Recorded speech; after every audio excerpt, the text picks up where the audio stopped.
Good evening, distinguished guests, ladies and gentlemen, friends of ESMT, students, staff, alumni. It's a great pleasure to welcome you here to our event, our joint event with Robert Bosch. This is an event I've been looking forward to for at least half a year, maybe even more so. It is a great pleasure, first of all, given that's a cooperation with Bosch, Bosch being one of the founding companies of ESMT, so therefore there's a natural partnership in that. And at the same time, a topic that is of extremely high relevance. The theme is Meeting Tomorrow's Challenges, is stakeholder capitalism the answer? ? The idea for this event came from, I would say, a very inspiring meeting I had with Professor Erhard a couple of months ago. Professor Erhard is the Executive Vice President, Corporate Communications and Governmental Affairs at Bosch.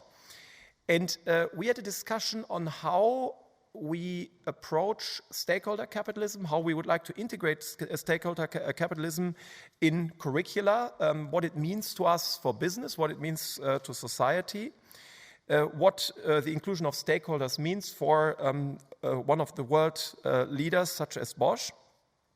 And in particular, given that we had this focus on also curricular students, there was, so to say, well, maybe the main, or you could say the warm-up activity just before the events where students from ESMT as well as students from other Berlin universities took part in an experiment experiencing hands-on how trade-offs work in questions of stakeholder management, in particular when it comes to sustainability. But I don't want to say anything more about this because we will hear, so to say, firsthand what this is. Now, maybe a couple of broader thoughts on stakeholder capitalism. The current driver of this topic is the question of climate change, of the loss of biodiversity, you could say in the broader sense of anything that is now summarized as ESG. There's a lot that needs to be said about this. Me personally, I've said a lot about this recently, and it deals with the fact that we are facing extreme threats. So we are reaching planetary boundaries when it comes to these topics. And this is probably best evidenced, best is probably the wrong word. This is most alarmingly evidenced by global warming and the unnatural and at the same time accelerated extinction rate of diverse species. So it's very clear that we need healthy ecosystems, and we want and need these healthy ecosystems to really provide the basis for everything, for our economic transactions as well as for our societal well-being. At the same time, even going beyond this topic, the question of shareholder capitalism dates back much longer. This is probably best illustrated by one of those surveys that I like to quote a lot. This survey goes back to a very distinguished colleague, financial economist Franklin Allen at Imperial College in London, who, during the financial crisis of 2008 and 2009, asked managers what is their preferences when it comes to crisis management in a corporation. Basically, the question was, when you ask leading managers in different countries and ask them, what is it that you would do if you really face a crisis? Would you cut jobs or would you cut dividends? So you could say the two natural production factors, capital and labor. And it's very interesting to see that these surveys show that in the United States and the United Kingdom, managers prefer to keep the dividends and cut the jobs, while in contrast, in particular in continental Europe, especially here in Germany, managers favor keeping jobs constant and cutting dividends. So you could also say this survey alone is maybe a natural definition, a modern definition of what we think of as the social market economy. At the same time, the picture might not be as clear anymore as it used to be, say, 20 years ago, 30 years ago. Because on both sides of the Atlantic, we see developments that really bring things into a different direction. To provide one element, this is in particular the case for Germany, that we've seen in particular in the 1990s a stronger focus on shareholder value, a stronger focus to thus also follow a shareholder value approach. And at the same time, we also see on the US side quite a significant shift. So for example, looking at the Business Roundtable announcement in 2019, in which 181 American CEOs said that they actually would rather like to move away from shareholder value and move much more in the direction of stakeholder value. Whether this is really true, there's a long debate. We could probably just fill the whole evening about all the academic papers that have been written on assessing whether it's indeed the case that the CEOs who made this statement also follow this direction. But it just shows one fundamental aspect. It really shows how important this topic is. Now, bringing this back to everything I just mentioned regarding ESG, the current survey we would have to undertake is not just, as in the financial crisis, about labor versus dividends or labor versus capital, jobs versus dividends, but it has to go beyond. It has to go beyond, you could say, in a third dimension of trade-off, which is also to keep in mind the ESG component of this trade-off. And it's so fundamentally important, it has such a fundamental relevance to all of us that all of us have a fundamental stake in there, being it as business leaders, as those representing the academic world, and obviously all those who also shape our future. This means the students who will grow into leaders in the very near future. ESMT has always looked at this in a as a very important element of what we do. This is probably best exemplified by our Aspire strategy, in which each letter stands for one strategic initiative. And the A in Aspire stands for the advancement of sustainability in education and research as one core pillar of what we do. I could mention lots of examples of what we do, the creation of the so-called Future Institute for Sustainable Transformation last year, our joining of the German chapter of the World Economic Forum's Climate Governance Initiative, many of other initiatives that are going on and that really show this is something that really has a consistent approach throughout ESMT in everything we do. Business, education, research we provide, and for sure the platforms that we are creating. And just to provide maybe one up-to-date example, last night, we were part of a group of business scientists, economic scientists, natural scientists to bring up about the so-called Frankfurt Declaration, in which natural sciences and economics, business come together to think about how biodiversity can be kept. And this in particular in the in the run-up to the UN conference in Montreal that just starts next week. So therefore, it couldn't be, in my view, it couldn't be a topic of higher relevance, something that is important for society, but that also has a very strong focus and very strong importance for us here at ESMT, what we do. So therefore, I look very much forward to our discussion, to generating new insights, to also seeing and taking out insights that transcend the day, that actually can lead us to new insights in how we run a business school that trains and prepares future business leaders. And I would just like to say thank you very much again to Bosch. Thank you very much to Professor Erhardt. Thank you very much to the whole magnificent team at Bosch for making this possible, this feasible, this whole event tonight. We are extremely thankful for this cooperation, for the partnership. And now we look very much forward to our discussion. Thank you very much. And please join me in very warmly welcoming Professor Erhardt. Thank you.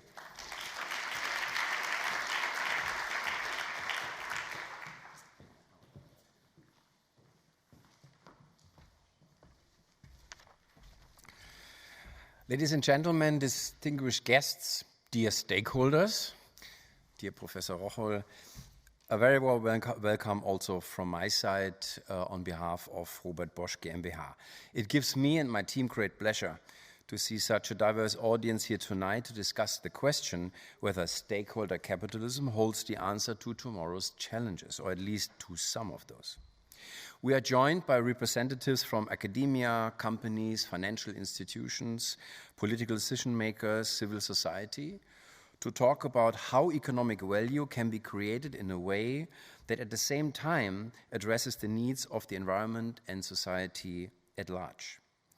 Bringing such a variety of stakeholders together was exactly what Professor Rocholl and myself had in mind when we first discussed the idea for this event, and I can only say again, thank you very much for the willingness and the openness to cooperate and create a platform for, you nicely coined it, an experiment. And I also should say right from the start, we are very grateful for the students who were willing to engage in the debate and start on a path to find new ways in dealing with creating economic value and at the same time live up to the expectations of society and its stakeholders. For Bosch, the company I represent, it has always been of great importance to balance economic, ecological, and societal responsibility in its activities, right from the days when Robert Bosch founded the company at the end of the 19th century. However, when we are talking about how companies can implement a more stakeholder-oriented approach, it is my firm belief that this cannot be achieved by companies alone, but only in dialogue and cooperation with all relevant stakeholders. To address challenges like the climate crisis, to ensure responsible business practices, and to create shared value, companies, political decision makers, the financial sector, the civil society must all join forces and each make their contributions. Tonight's event is meant to provide a platform for this important exchange, a start for an exchange, which is why I'm pleased that we have all relevant stakeholder groups represented on the panel that we're going to listen to and in the audience, and I hope for a lively debate. I would like again to thank Professor Rocholl and the ESMT for the fruitful cooperation and for making this event possible. To set the scene, and now comes a little bit of a disappointment, sorry, for tonight's discussion. We were looking forward to having with us Michael Kellner, the Parliamentary State Secretary at the Federal Ministry of Economic Affairs and Climate Action, who had been planning to share his thoughts on the German government's goal of a social, ecological market economy. However, due to important government business, he's actually needed to be present in the Parliament. He is not able to join us tonight. So it's with regret that we lose that opportunity to listen. I'm sure there will be others. But again, we have a great panel here that I'm sure will inspire us. And for now, it's time to hand over to our moderator for tonight, Monica Jones. The stage is yours. Thank you very much, and I hope for a great evening. Thank you.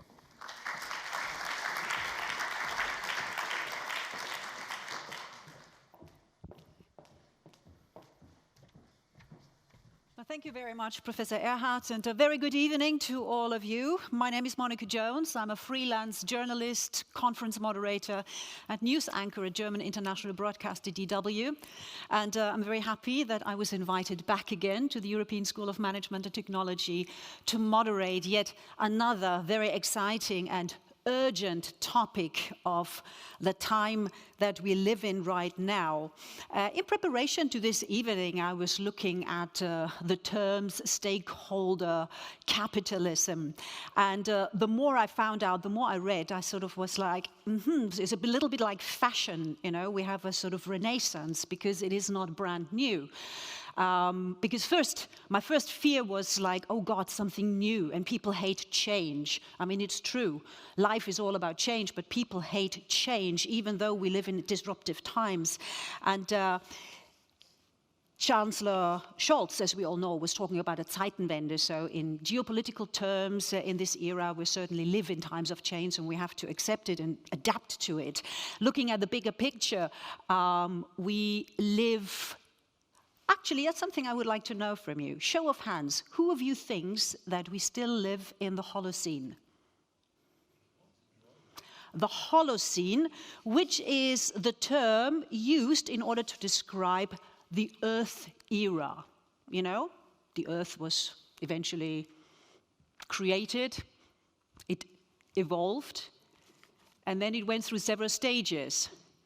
Who believes that we still live in the Holocene? tossing something at you here. Okay, so some people believe we're in the Holocene, which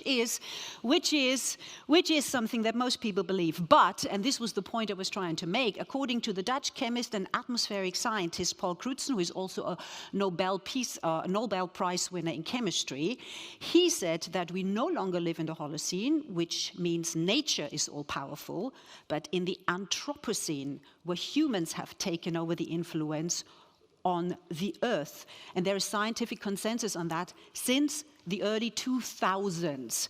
Why am I saying that? It's because we may already live in stakeholder capitalism without knowing it. It's creeping in, especially as it isn't new.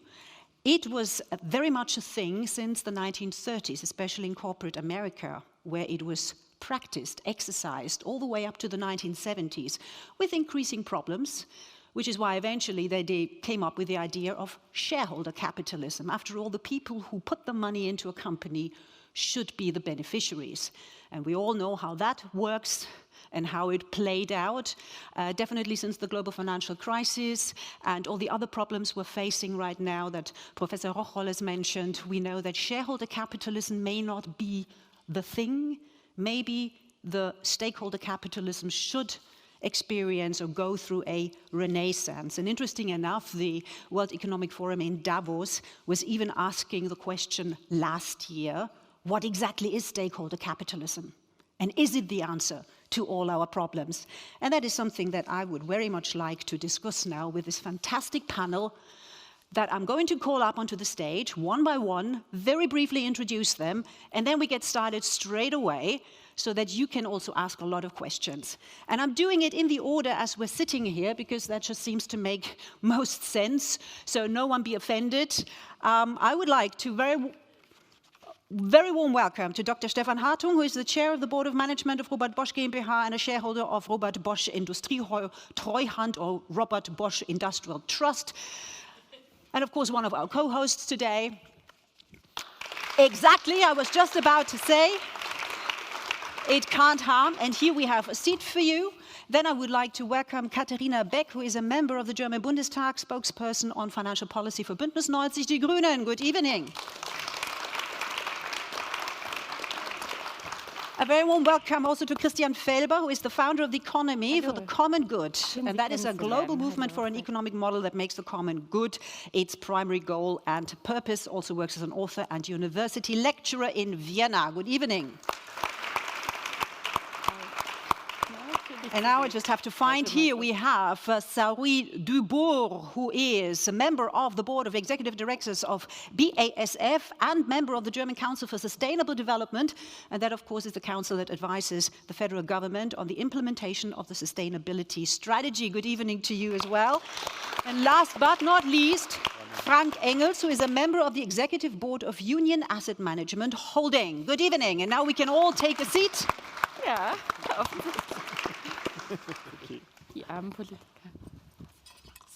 And now that you know who we are, I would just like to have a show of hands, and hopefully more hands up this time. Who is a student here at ESMT? Okay, who isn't? Okay, we do have students here, and I hope you ask a lot of questions, but that, of course, goes for everybody here in the room. You're all invited, and everybody who is joining us online as well. I do have a tablet, so when you have a question, post it, and I try my best during the Q&A to pass it on to our panelists. Now then, in my somewhat cryptic introduction to the whole thing, what I was trying to get to is the fact that what we're discussing today is not something that just popped up last year or 2 years ago. It's something that's been around for a long time.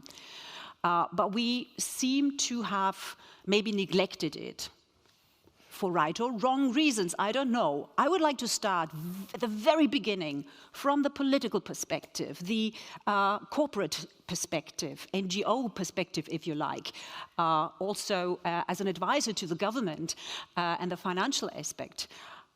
Your definition of stakeholder capitalism, what is it actually that we're talking about here right now? Perhaps I would like to start with you. I guess in a way, stakeholder capitalism can only be understood if we know that it's a concept development out of shareholder capitalism. And I think out of this dichotomy, this helps a bit to understand. So we had this famous saying, even though Milton Friedman never said it, but the business of business is business in sum. And what he meant is that the only social responsibility of a company was to fulfill shareholder profit maximization. Yet then over the last 1 or 2, I think 2 decades already, the stakeholder capitalism terminology popped up once because of a common misunderstanding of law or of a court ruling that said that had to be like that, yeah. And people read it again and understood, no, actually it's not only about shareholders. Yeah, that's the first thing that happened. And the second one was, somehow it forgets externalities, yeah, if we only focus on shareholders. So therefore, they looked into the entire value chain, into suppliers, the civil society, where a company is located, of course, the employees, looking into customers, but also, and there it gets even larger and a bit to what you introduced, the Holocene, also nature as a stakeholder that is in a way also a supplier, and we need to look into how resources are extracted. So that's a bit how I would frame it, a bit as a definition, but for sure there are several definitions around, but I think in the end we are talking about how can capitalism, how can companies grow or live or prosper within the planetary boundaries and fulfilling people's needs. Saori Dubourg, would you agree to that? And if so, is stakeholder capitalism then a model that is realistic, given that we're humans? Well, first of all, a lot of very important points have been mentioned here. And if you ask me, I fully agree. This is something that is already going on now since quite a few years, where we see a tectonic shift from the age of globalization, where also many companies went out for market share gains, went into different markets. And with the Paris Climate Protocol, there was a tectonic shift of the resource usage in total, yeah, and this is just one element of it. So we are really entering a new phase of a resource-efficient economy, and you can see this, that a lot of new technologies are currently evolving. If you look at transportation, sustainable transportation tool, e-mobility, new energy systems, you see kind of in farm to fork, new agricultural structures. So more than 100 to 140 new markets are evolving with a very different growth rate. So that's on a technology side. And the reason why I believe this will remain, we saw this also in the business administration field. So coming from the shareholder value thesis, there was Michael Porter already in the 90s talking about this change of looking not only at business prospect, but also societal and environmental impact, and this should be looked at together. But it all hinted towards the final goal, looking at systemic value that is created. And this is, I think, where we see new ways of measurements, because the challenges that we will face is solving dilemmas between nature, society, and economy. And this is why we need measurement tools to understand what impact we create. And it's not always clear-cut. We will see drawbacks. Yeah, right now we see it because of a gas shortage, things are moving backwards. But quite frankly, climate change, unfortunately, is here to stay. So I'm pretty confident with the debate, and Mr. Felber knows it. We see lots of stakeholders currently debating about what's the right methodology to measure success, and success will be redefined. It's no longer just economy. It will be a combination of 3 factors. And for companies, it's important to know how to create true value. And does the capital market see the true value created by companies? And does the capital market care, Frank Engels? Does the capital market care? Yeah, I think there's a tremendous shift. Oh, For some reason, your microphone doesn't seem to be on. Try again. Okay, better now? Yeah. Okay. Yeah, there has been a massive shift in attention being paid to other important factors than just profit or the profitability. And I think in my experience, 2015, 2016, after the Paris Climate Conference, there was a massive increase in awareness that we cannot continue like we have done over the last 40, 60 years, ever since the Industrial Revolution, in a sense. And we see it also among our shareholders, and that is the interesting thing. Among our investors, we see a dramatic increase in interest being paid to sustainable investments, responsible investment from a capital markets point of view. These terms have been only founded some years ago, responsible investment. No one had thought about this in the 80s, 90s, even earlier this decade, or this 2000, in the 2000s. And importantly, regulation and law setting has been the accelerator of this development. So with the taxonomy, for instance, the EU taxonomy, it's a massive piece of legislation and regulation. It's rather complex, to say the least, but it has a benefit that each and everyone in the financial market, at least, and in the corporate sector has to deal with it, has to have an intellectual challenge with it, and we have to see on how we can follow these routes, how we can measure it, what type of data is needed, what type of interaction between investors, between shareholders, for which we are the fiduciary we have fiduciary obligations. How do we connect them with the stakeholders, and what is needed for this? And clearly, to give you one example, 5 years ago, just 5% of our net inflows into our investment funds were dedicated ESG type investments. By now it's above 60%. Above 60% from 5% in 5 years' time. It's amazing, and I contribute most of that to the fact that our governments have realized that they need to set the stage for this. Some how do you say, Leitplanken, some boundaries need to be set on how we interact in the stakeholder economy or stakeholder capitalism. For us, it's a process for moving from shareholder capitalism to stakeholder capitalism. It's a process, and we need some rules for that, and they have been set, and more needs to be done, and the financial sector will be the multiplier for that.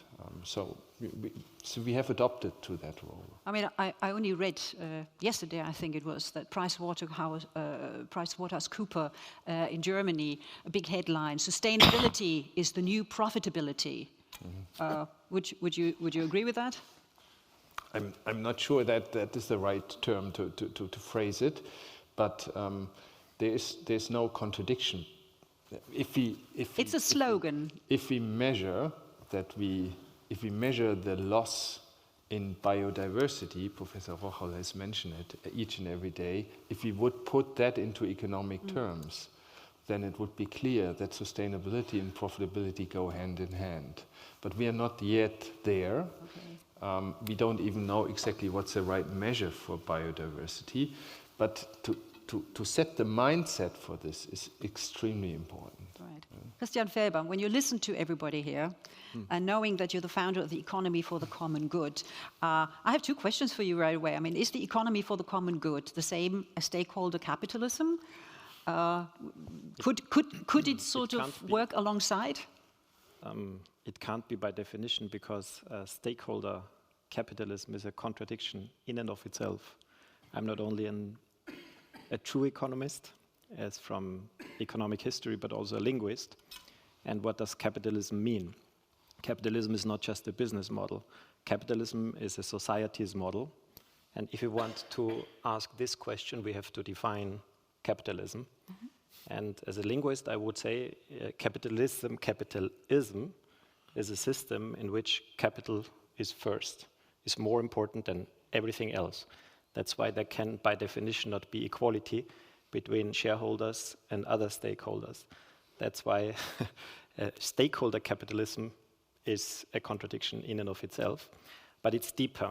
Aristotle distinguished capitalism from economy and said these are oppositions.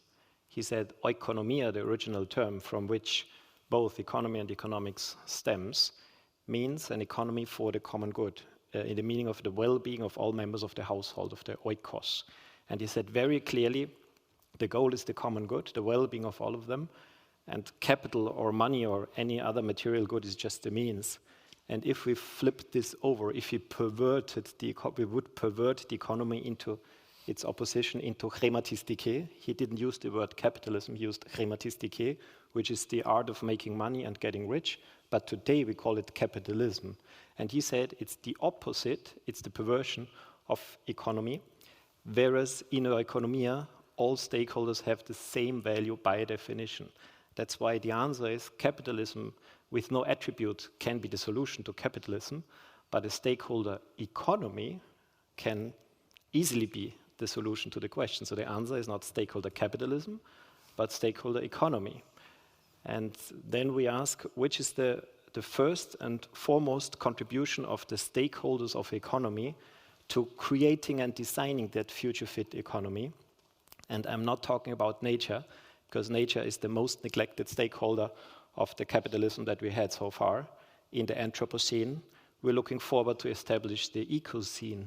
So we're already trying to overcome the Anthropocene, because in the Anthropocene we have already crossed 6 of the 9 planetary boundaries. We are not approaching the planetary boundaries. We have crossed 6 of the 9. This year, 2 further ones. Last year it was 4 out of 9. This year it's 6 out of 9. And if you want to give a fair price to carbon dioxide, according to the Federal Environment Agency, it would have to be 680 euro per ton if we want to treat equally the next generation. If we want to treat equally one of the most important stakeholders of the economy, which is our children and grandchildren. And this is our proposal. If we want to really include and involve all stakeholders on an equal level, on the same footing, then we could gather in a convention, in an assembly, and define together what is the purpose of the economy. And then we know people would not talk about money or capital or return or profit. People would talk about health and happiness and relationships and cohesive communities and stable ecosystems and political participation and fundamental rights and peace. Right. And then this would be measured as the new economic success. I think that was an extremely important point. Success is different in capitalism and in economy. Bear in mind that was Aristotle's message. In capitalism, we measure success in financial metrics. In the economy, we measure success in what really matters for the people. So stakeholder capitalism is not the answer. A stakeholder economy, which the economy for the common good is by definition, might be an answer. Stefan Hartung, do you agree? Shall we just change the title of this and talk of a stakeholder economy instead? And what would that mean for what you do at Bosch? Well, changing the title is maybe too difficult to now wipe it off there and right now. But let's do some assumptions. And what is it actually? And I think we went to it now with a nice set of questions, which is great. What are stakeholders, and what is this capitalism thing? So there's one thing. Obviously, we strive toward generating maximum value with a competing effort. That seems to be what we do in an economic landsphere. And we do this quantified. So we measure this somehow by something we have introduced some 1,000 years ago, which is called money, which is an artificial thing, right? So we just said this is what we call money, and we have numbers on it. We can math it, we can add it and subtract it. Actually, money doesn't really say anything. What's the value behind that, right? That's undefined, so we have to find a definition for that. And it's our task to say what is what value. You just made one, interestingly. You valued CO2 as an emission. We could value anything. We can value it with money. We can value it with something else. It's possible. So one of these questions we have here is that if we have economic activity, obviously we need to think what it's for. And if we say it's for maximizing value, then the question is for whom? And here we are with the stakeholders. Second interesting question, because you can start with somebody who put money in, for example, that's the concept of the shareholder. You can say somebody who owns something, that could be an interesting, as the owner. Yeah, it could be the employee, it could be a customer, it could be a supplier, it could be anybody, and that's it. It could be people. So first stakeholder sphere, I would say it's people. Second, that is more tricky if you introduce stakeholders that are not human beings, because they are not acting like human beings, like the planet, like nature, like the universe. Why limit it, right? If you go that way, you have to go all the way. And then it's obviously more problematic. So I'm actually fine with the concept because I believe it's actually a meaning question of what do we do and what for. Mm-hmm. And if we see us as companies, I have to say, stakeholder capitalism is if you treat it like a definition, it's not a company thing. Definitely not. I mean, that's a misjudgment. Many people say that the companies have to change. These industry players, these global, with these managers and all that. No, that's very definitely wrong. I mean, all people are part of what we call capitalism and economy, because guess what? We all live in it and we all deal with it. We all are acting in it. We are all stakeholders in it, and it's our duty to do something about it if we want to change it. So as company, I have a certain role because I'm employing people, I use capital, I use resources, I produce product, which is, again, by the way, for people. And therefore, I have to be very clear in what I'm doing this for. Why is that so important? Because if I'm not defining what it's for, and say, for example, it's just for money, which is an artificial construct, which nobody understands actually what it is, right? We just use it all the day with our phones or whatever, right? It's getting even more artificial because we don't have it in paper anymore. So what is money, right? If I say I do it only for the money, guess what? I won't find any employees. I won't find all customers, because customers say, what are you doing this for? I do it for money. Oh, yeah. So if you want to succeed as a corporation, as an entity which is acting in the sphere of economy, you have to widen the scope of what is value. And you can't just say, I do this for my owner, or I do this for, by the way, we own ourselves. So what is that for then? I do it for myself? Well, that's a bit selfish. I have to open it up and ask, what is the purpose of what I'm doing? And then we are very near to this question, what is our behavior? Yeah? Are we just doing it for our company? Are we doing it for our customers? And by the way, what's with our partners like the BASF folks, right? What's with our environment? What's with our society? What's with our political and economic system? What is this for? And that is, I believe, a pretty okay term to start with. While I'm okay, we can twist it in all kinds of directions, which is fine. But the question is how to generate maximum value for people. That's my question I have. Okay. And I have seen several eyes here who want to say something, which is brilliant. And I would like to start with you, Saori Dubourg, because you've been burning to say something ever since Frank Engels talked, and now off you go. No, it's okay. I just wanted to bring the debate maybe to a developmental level, because I think what I heard I can fully agree to aspects which was said, and maybe I can marry the two a little bit. Because what we really see is, as I said, from the globalization track, we had a lot of business models that were linked to volume growth. And what will now happen is that we will see much more value-related growth. And this is what you were talking about, that the equation of how value is created, and Mr. Felber was talking about the monetary value, is just one aspect. Interestingly, in the resource economy, it's not only about value, it's also about values. And this is where I think the two can be married, because maybe you are just a more developed version of what we see as the next step. Why do I say that? Let me give you some example. When you talk about value, you see business model disruptions on 3 layers at this point in time. You see a change from fossil feedstock to renewables, recycling models, circular models, things where we have to think much deeper in how to use resources. So it's really about value creation. If you think about agriculture, we lost We lost 40% of the arable land over the last decades due to droughts and weather conditions. We have 311 billion euro of global damage on nature. And this means using, for example, crop protection has changed. We do cooperations, for example, with Bosch and other players, how to, with smart tools, understand what plants need, and we can reduce the offtake or the spraying massively. That's just one example where it's no longer about volume, it's about what kind of insurance do you give in future? It's a value model. That's one example. If you go to values, which you were talking about, much deeper, we see a tendency of soft factors like human rights turning into hard law. And this means also companies' behavior will change. We need to do much more due diligence, audits, and so on and so forth. So this is a fundamental shift where I think we will see a merging part of both. So there will be criteria where we need to measure, and the reason why we need to measure monetary is also now coming with a huge tectonic shift. If you think about the Inflation Reduction Act of the United States, 750 billion euro is now poured into the system for transformation in green tech. It's acting like a vacuum cleaner for investments right now, attracting investments.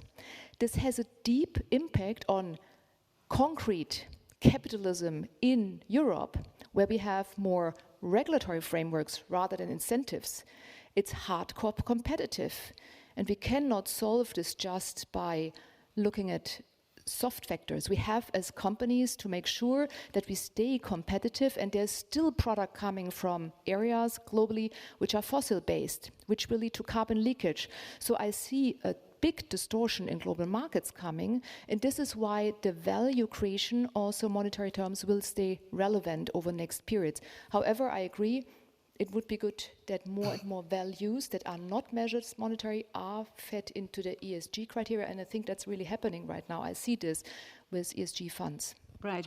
And I mean, with this example from the United States, I would like to go to Katharina Beck, because obviously it also has to do with government action, with policies that actually give an incentive for investors to invest into something that is more inclusive, also that makes distribution more equal in society, that protects the planet, you name it. What kind of policies do you think are necessary for us to boost that kind of behavior in Germany, or perhaps on a European level? Mm-hmm. Yeah, that's also a bit about my biography. I joined German Parliament 1 year ago, and before that I worked 14 years in economy, in large businesses, consulted large businesses, and I always saw that similarly what you described, that the financial metrics outrule the other metrics. Yeah, there are metrics already calculated. You're doing this very well, and also summarizing it at least on one slide. Yeah, I've seen investor presentations 10 years ago where you had 83 slides only on financial metrics, and then on slide 84 there was a tree and something about green forest. And yeah, so this is advancing, yet why did I go into politics? Because still, I mean, if we look at the facts, the environment, we have 400 gigatons of CO2 left until the 1.5 degree achievement is a too nice word, but yeah, until we get there. 400 gigatons, if we boil that down to Germany and look into what we emit every year, we have, to be honest, only, if we look at a linear and not digressive and such a thing, only less than 10 years in a way. Yeah, and we said we want to be climate neutral by 2045, but if we look at that fact and look at what we emit today, we need to be very, very fast. And at the moment, we see a lot of first mover problems because the competitiveness aspect, yeah, if you start with green steel, yeah, you have to take a lot of money and invest that.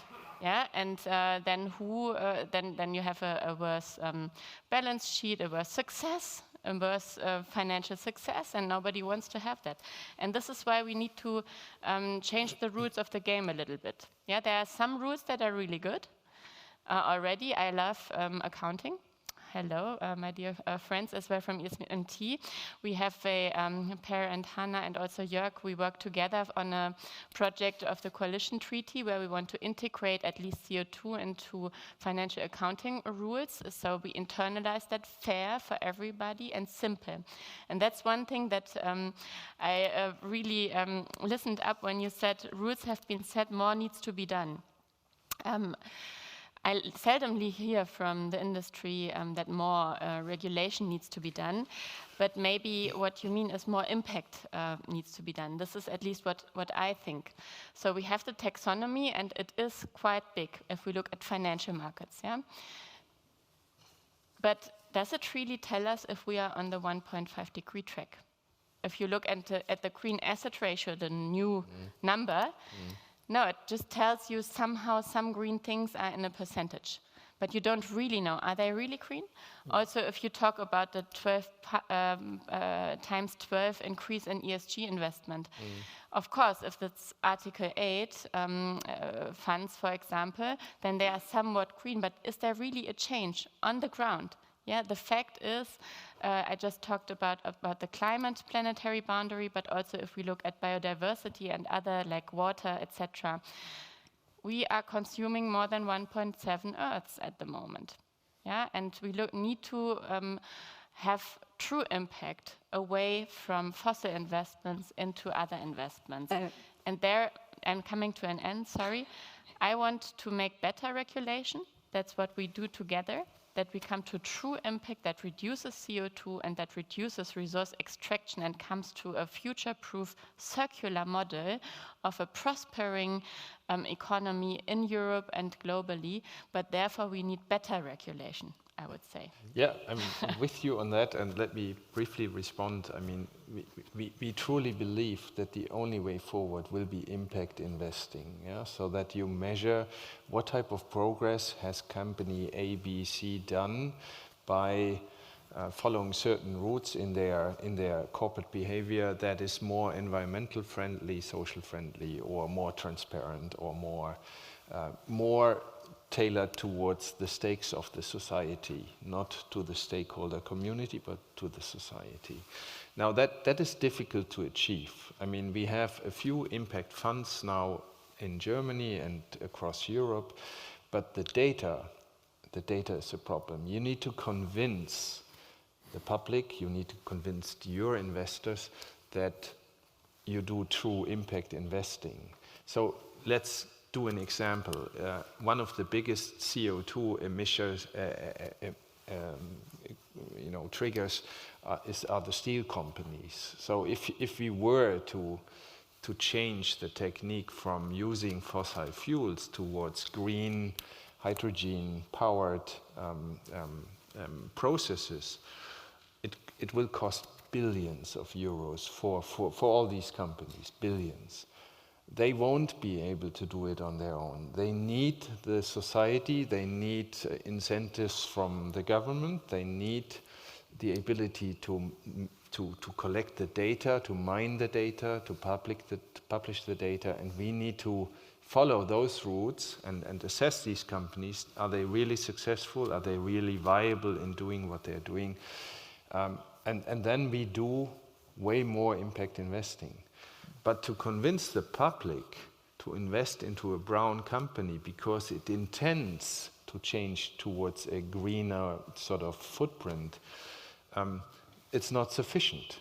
I mean, you're immediately in the greenwashing sort of corner. So we need data, or at least firm action and strategies that we can hold the companies accountable for, and say, look, you promised to do this and that, and that's why we invested into your plan and helped to fund the sort of turnaround towards a more greener economy. But then we need proof of stake, so to speak, that they are really doing what they promised to do. We are ready to do this because our clients, and that's the society, that's the economy, these are millions of clients, increasingly want us to focus on exactly this process, because the journey we are on, filters and scores don't help you it's a process. And you need to find those companies, those managers, those brands, those multinationals who are willing to follow these routes and to embed it in their business strategy. And they want it to be reliable. And one point I totally agree with was your point. You need to free up the price for CO2. Absolutely. Yeah. And if you do that, then we accelerate the process. But we have to see what is our purpose. We just talked a bit about that. When we talk about this country, it's a very interesting question. What is our role here? I mean, this is Germany, right? So this is the place where kind of the average income is extremely high, it's extremely safe, we're all well educated, wonderful society, peaceful, and free democracy. How great is that? So what's now the duty of these people who have the right to live here, who were born here by luck, by luck? They have no contribution made to be born here, zero. Some others did that. So what's now the duty coming with that? I think it can't be that we say that we become CO2 free. I mean, that's the contribution to this planet. I'm ashamed. I'm ashamed. That's not Germany's role. It's also not the role that we become an example. That's the second story here very often. It's even more shaming, to be very honest, that we try to be an example. That's actually really, really, really difficult to sell. Because we are not an example for this world. We can't be. We are Germany. We have a history of wealth since decades and hundreds of years. We have a history which is completely different. To be honest, I can't be an example to some country in Africa. I can't be an example to China. I'm now a little bit confused. So I just want to say, my but idea you had the word and just I was just let him finish, word. because If you I let now me know finish. what he doesn't want Germany to be, so let's just find out what he was wants. going to I wanted answer to go to his there. If we previous talk about statement. stakeholders, and we say that the world is a stakeholder for our activity, also as a company, which, by the way, I think is important that we see that like that, then our contribution should be that we do something which contributes to the world becoming less, for example, CO2 emitting, through technology, through knowledge, through business, through work, through products, through whatever. But we should never, never, ever make ourselves to our own target, because that is, we could probably do that with all our wealth, become CO2 free, but you know what, that would contribute, you know that, how many % to the problem we have to solve. And I think we have to engage more in the bigger problem, on top of the German problem. And that's for me very, very really, really important that we see that. Because otherwise, I just and myself will try to make myself CO2 free, and definitely that's contributing for sure. Yes, one person out of 8 billion. But I would love to have us contributing more. So, and I think we can. That's for me stakeholder question. If I understand you correctly, so it's when it comes to Germany, it's also the corporation, a company like Bosch or BASF, it's not about making yourself better. It's about being there in order to make the rest of the world, including Germany, better. Make a contribution. Make a contribution. And Christian Felber, now you have the floor. Actually, I was waiting to get the word to answer to Mr. Hartung, to what you said previously, but now he was talking again, so I cannot answer what I was you can. You have your word. Yeah, then let me slow down this a little bit, because we're going a little bit too quick, and sorry for my intervention this way, but I think we need to be slower, otherwise we will not get the enlightenments we need to make. And actually, I wanted to pick up your question, what is money? And you said that you don't know what money is. And I would say the same, I don't know exactly what money is, but what I know for sure is that money is a means. And that was Aristotle's point. And a means is something different from a value. That's clear. And that's why the values in plural that we're talking about cannot include money or capital. That's why a stakeholder approach, which is a value-based approach, cannot include the financial figures. That's an extremely important game-changing point that would change everything. Saori Dubourg is shaking her head as you say that. She probably, maybe you don't agree, but that's a fundamental scientific point that money is not a value. Money is a means. And that's why if we ask in science, in research, which are the future fit, the sustainable and values-based economic models that we see on the horizon, then researchers would answer, it's the donut economics approach, it's the social and solidary economy, maybe it's circular economy, Maybe it's the commons approach, which is not about investments at all. So impact investment is one part of the answer, but not the only one. And maybe it's the economy for the common good. And then the question is, which are the values from which we derive the goals, which are the base of our metrics? But how do you quantify the value? A value is an ethical term, it's a philosophical term, and means a value is human dignity. If we look at our contribution, at our constitutions, that's an evidence-based approach. If we look at democratic constitutions, you will not find in any single constitution of the planet that money is a value or capital is a value. That's my point.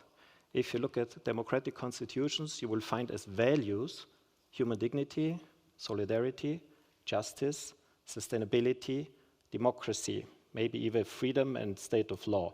But you will never ever, in no single constitution, find that money or capital is a value. And that's an extremely important point. And from there, we can create the new metrics, and we can create the metrics that are value-based. And that was the point I made before. If you ask the people, what is most important in your lives and what should be the goals of the economy, and then they would create, we call it common good product, you can call it as you like, which does not include money. And from there you can derive goals from stability of biodiversity to reducing CO2 emissions, to increasing trust and cohesion in society, to decreasing inequality. And then you can derive from this macroeconomic metric, you can derive to the microeconomic level. And this is the goal set for companies, the new dashboard for companies. No matter if you go the accounting approach or the reporting approach, it's about the management dashboard for companies. And in the management dashboard, those non-means goals, non-means-based goals, but these value-based goals have to be more important than the means-based goals. The financial balance sheet would be a secondary balance sheet, but the main one is about contributing to society's goals, which are derived from our values. And that's a game-changing, and that's why we cannot talk about capitalism if we're talking about values. But it definitely, and even running the risk now that I'm too fast here, yes. That is like going right back to almost like a blank canvas, because we live in a world that has certain structures, certain business structures. People grew up with those structures. These people here learn those structures, yes, and will implement those structures, maybe a little twist here, a little twist there. So just on a practical side, how do you suggest to go about it? And what timeline are we talking about when we talk about implementing those, the value-based economy rather than the kind of capitalism that we have right now? Well, thanks for asking, Beck. We have already started. There are 1,000 businesses that have done a common good balance sheet, which is derived from these overarching society's values. It already exists. And I strongly contradict that these people will implement what they are learning. Some of you will implement what you are learning, and others will not. Others will question and challenge what you are learning, and you will create a new system. You will rethink business models and economic models, and you will create a new system because these new systems already exist. They haven't been mainstreamed yet, that's clear, and I agree that none of them is mainstream, but nobody knows the mainstream model of the future. And my argument is it cannot be capitalism, because capitalism is destroying all true values, because it's putting these, this is what Aristotle said, it's putting the means over the values. This is Aristotle's message. This is capitalism, which is putting means over values, and this is a true economy, which is putting values over means. And it's a possibility, it's a choice. So there is no necessity to implement what we have implemented over the past 30 years, and we have at least the opportunity and the free choice to change the whole game. You were talking about game changers, to talk first about values, second about means, and that would be a true economy. Saori Dubourg. So maybe we are not so far away. When you started talking, I shook my head because I'm believing in the necessity of having clarity on monetary impacts, but I'm not far away that it starts with the attitude. There I agree. I mean, it starts with the view that we take on our responsibility on society, environment, and then the result, which is in the end the profit.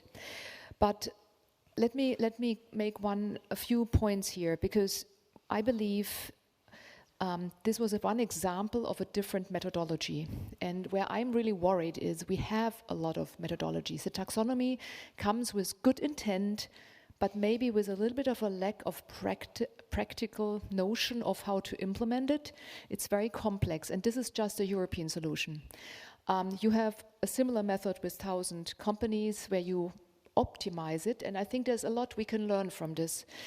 My worry is our businesses are global, and we need a more harmonized global language. We need more alignment. Like I made an example of the trade policy with the Inflation Reduction Act, Green Deal, and then some fossil-based economies. I mean, this will lead to huge distortions in markets.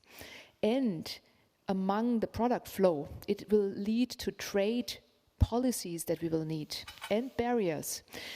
Plus, if you look at the investment community, I mean, I don't know how you feel. We have more than 48,000 applications to take care, 70,000 suppliers.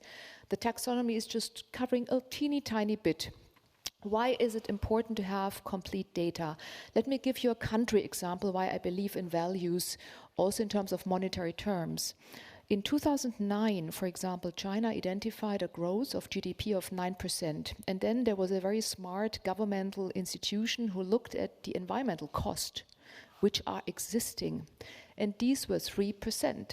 So the real GDP growth was only 6% at that time, but it was not measured. So for us, why monetary values are equally important to understand the impact, and that's why it's maybe not far away. In order to improve environment, you need to know what to improve. And think about two examples. Why this is important for companies. We are currently investing in a lot of renewable energy wind parks. They will not be EBITDA accretive, but they will significantly reduce environmental cost. But environmental cost is not seen by you that we create, right? As investors, we just see and show profit. So if this has no impact, there is no change in the whole, value we create. And that is what I mean with the full value equation. Yeah, that makes it very transparent. So I'm really thankful that there are global initiatives now existing. The G7 has taken this up on a global impact task force, where last year in June we were working together how to create a more global language to measure true impact effects based on global reporting. There are institutions like Harvard University, Oxford. I think you here in ESMT are also doing research on how to measure the impacts, because I think next to the attitude, how to look at, and there I'm with you, it's about how do you solve dilemmas, and you can only solve dilemmas if you have economic values on top of the values that should stand behind. That's why I believe key requirement, we need global languages. Right. We don't need more confusion. We need harmonized, integrated data so that we can, across the industry, compare. Measuring the impact, after what I've heard also from Christian Felber, for shareholders, they're looking at the impact that ends up on their balance sheet, on their bank account, namely the money, which is the means and not the impact. How do we get the two connected? We shouldn't misunderstand.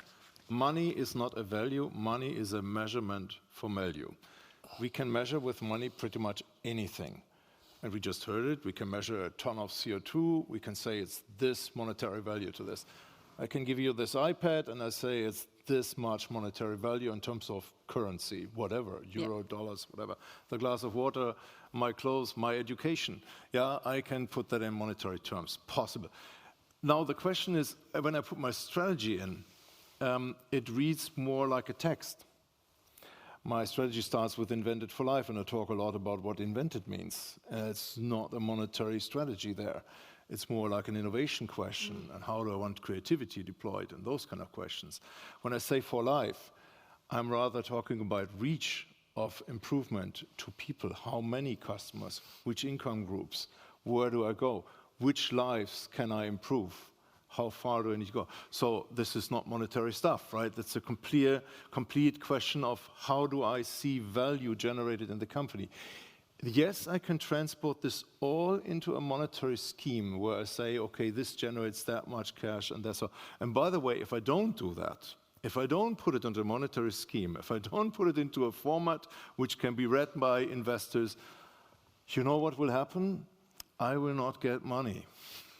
And if I don't get money, the problem is I can't pay my people and I can't pay my suppliers, because that's how it's done today. And my people which work with me also need money for their lives, because that's how they pay. And it's necessary, if I want to generate value in a broader scheme, which definitely is the key essence of what companies do today. You can't just go for a profit line, right? That's not work. I would not attract a single engineer if I say I work for 10% profit, right? That's not really sexy in that term, right? I need to go for something which later also quantifies in monetary schemes, because otherwise I'm pulling myself off the financial markets, and that means I'm out of business. Right. Yeah, because that's what we do. And it's very important that we bring that on a level field, because only businesses, and you said it, these 1,000 companies you used for this economy word, only businesses can really bring then also that value which we mean, which is beyond the monetary. And in the end, that's the question of ESG. It's not possible to, let's say, pull this all apart on 100 different scales. Then it will be such a complex reporting, we'll definitely die on this, right? We need to bring it back to an easy to understand, measurable format. Otherwise, for the planet, probably the best thing would be right now to measure in tons of CO2. That's a nice measurement for all of us, but that's not sufficient for the whole story. We know that. Yeah, but that would be my view on this. Money is not a value. Money is a measuring of something, whatever you call it, right? At this point, I would like all of you to hold your thoughts, because this could go on and on, no doubt about that, very interesting. But we obviously are at the European School of Management and Technology, and we have students here who were very, very busy this afternoon, figuring something out about stakeholder capitalism. We would like to find out what they did this afternoon. They're going to share it with us, and then you can ask them questions, and they can ask you questions. In order to do that in the best possible way, because the workshop that they did this afternoon, they had a graphic recording, which will be seen on the screen. The screen will face our audience, which is why ideally you just sit down in the first row, and I promise I bring you all back up again. I will. And just for everybody who is not in the loop at this point, so this afternoon they were doing some kind of real-time experiment where they did a simulation in which the CEO of an international brewery has to decide on how to address the greenhouse gas emissions that arise in the logistics chain, taking different stakeholder perspectives into account. So that's basically the scenario. What they did with that, I don't know, but I know someone who does, Rasmus Ries, a student here. Rasmus, would you come up onto the stage? Well, you have long legs, you can go up here. Sure. Or you here, you have the whole table to yourself, and you even have a name sign. That's, yeah. So we know who you are. Brilliant. Yeah. And we go and sit down in a bit. May I go downstairs to make... Oh, you want to see the Yes. screen. Ah, that's Yes. good for you. Well, you go down. But before you go down, just, you know who we are. Just tell us a little bit about yourself first, that we know who we're dealing with. Sure. Thanks for having me today. Great pleasure. My name is Rasmus, and I study in the Masters in Management program here at ESMT. And to give you a notion of how I got in touch with the idea of stakeholderism, I know we have a linguistic here and I have to be careful what I say, but a few years ago I had an internship in the task was for the Spanish government to look at what international agendas on urban sustainability suggest to do, and then what the Spanish municipalities actually face on the ground with the real problems and how you could possibly match that. And what I found really inspiring was that the municipalities that really excelled at what they did, these decision makers, they basically delegated the decision making to their clients, to the citizen. And So I would say the most impactful projects I have seen there have been actually driven by these bottom-up approaches, and were often also driven by minorities that finally had the opportunity to speak up and to drive forward those projects that really mattered for them. All that said, the number one problem for the mayors was money. So that's why I study here, to get closer to business. But of course, it's also important not to get out of sight the ecology and society. And this is what we're doing at Net Impact. I can give you just a few examples, not to get out of scope. So recently, Professor Rocholl and Roland Berger Stiftung kicked off a project where we actually collaborated with young, talented students on bringing the whole topic of sustainable entrepreneurship closer to them. And we did some creative design thinking with them together. And then in spring, we will do the third TEDx edition now, which is all centered around the topic of how to make urban hubs, such as Berlin, useful for sustainable transformation. And all that said, I think... You would like to tell us now what happened at the workshop? No. No? I would actually want to say events like these are a dream for us at the Student Club, because they push forward what we really want to see being pushed forward. Yeah. Brilliant. So Rasmus, obviously, so you have a very personal connection already to the term stakeholder and stakeholder capitalism or stakeholder economy, whichever way we root for in the end, eventually, because of that experience also that you shared with us. And that, of course, was now part of this, the simulation this afternoon. Before I ask, actually, as you leave the stage, was there anything this afternoon where you thought you didn't see that coming, that was completely surprising? Or was that sort of, what was the work atmosphere? Because we weren't part of it, you know?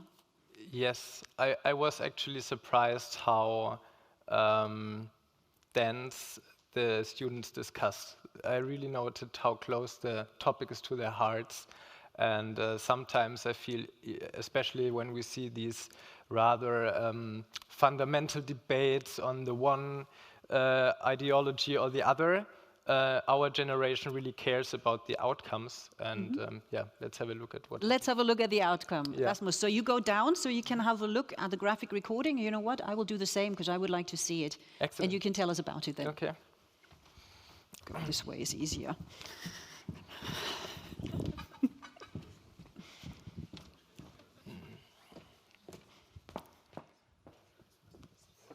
All right, let me explain the scenario briefly again, as our panelists have just went down the stairs when you were explaining. So the scenario was designed by Professors Per, Hannah, and Molly, and it's basically a brewery which has to make a difficult decision, and this is whether to upgrade the upstream supply chain to a sustainable transport provider. And whilst this is good for sustainability, of course, it would impact the return on equity. And therefore, the CEO of the company invited several stakeholders to have a discussion, after which the CEO would have to make a decision. And everyone had his or her hidden agenda. I will highlight the agenda of the stakeholders first and then come to the CEO, which was the crucial decision maker. So we had the company shareholder who was in principle in favor of sustainability but wanted to see some double-digit return on equity. We had the employee representative. It was after the pandemic. They finally wanted some salary increase, and sustainability could wait, of course.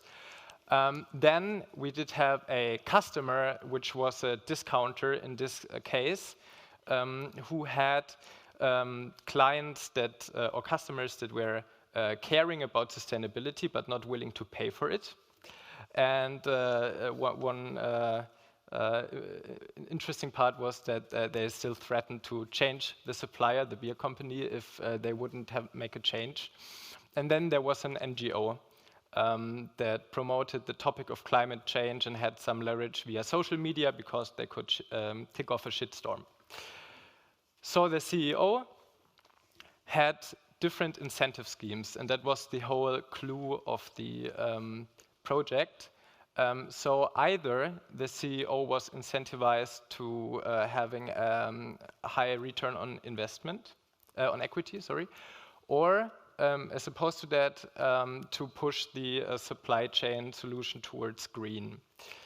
And then maybe we can go to the next slide. The results were indeed surprising to us because these are the different teams in which every one of these had all these stakeholders, but the different incentive schemes. And now the CEOs with the high bonus system on return on investment, they actually said they still want to have the sustainable supply chain solution. And the ones that did have a high incentive for this green supply chain, one of them said, yes, we want to implement that, and the other one said no.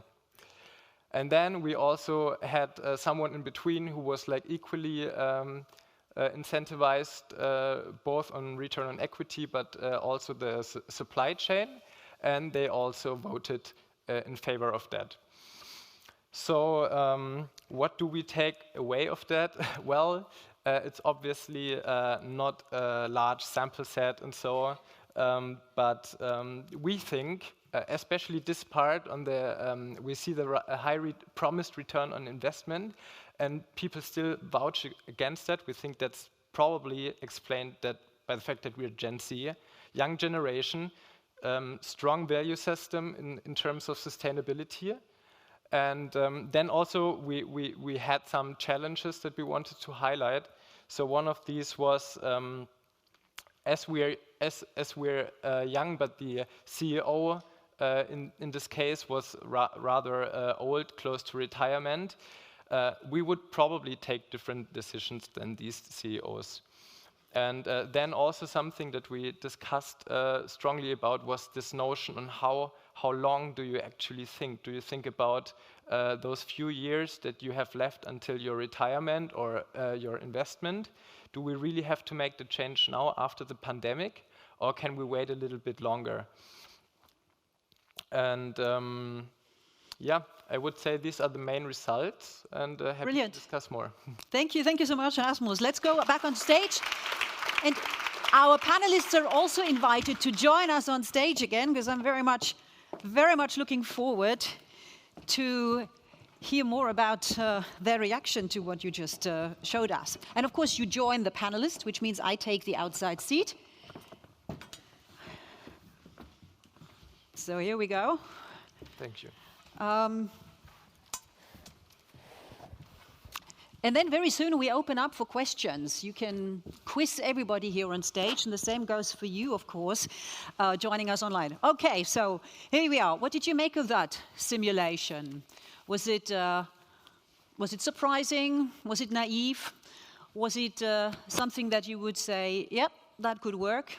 I mean, certainly I realized that the generational question, so young people seem to be more focused on sustainable solutions.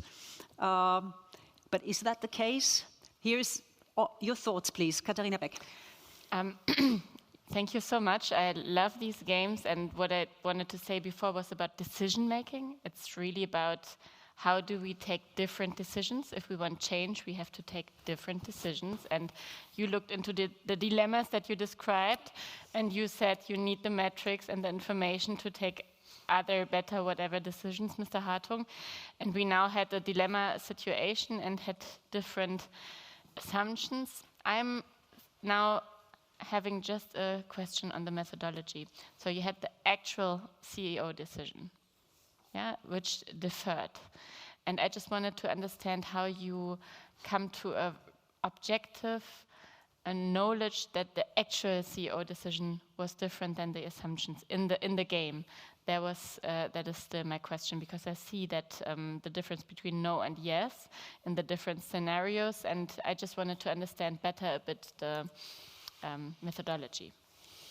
Right. So I'm not sure I understand 100% correctly, but basically what we wanted to say that our assumption was that if you're incentivized to have a high return on equity, that you're also going for that. And these assumptions have not been hold true. Basically. Yeah, and how? How did you not? Based on the statement that you have to cross in the end as the CEO, do I go for the sustainable solution or not? We do not see an actual implementation. And who were the CEOs that you asked? Those were students. We were all students participating in these experiments. So each student gets allotted one of the stakeholder groups, including the CEO. So it could be subjective wishes of the CEOs that made the decision. Absolutely. Okay. But that's realistic, right? I mean, there's always coming a paper which shows you this is the quantified reasoning why you should do it. And then there's all kinds of aspects then in the later part of the paper, which is all the risk and all the potential risk and all these things. If you do that decision against the sustainable path, what is about the company value on the publishing market? What's about you as a person? How are you seen, right? And so on. So I think it's quite a realistic scenario that since you made it personal, which is, by the way, then unusual because you normally should never have a one-person decision. That's quite risky. We normally would never do that. So we normally would always use a lot of stakeholders to decide something like this.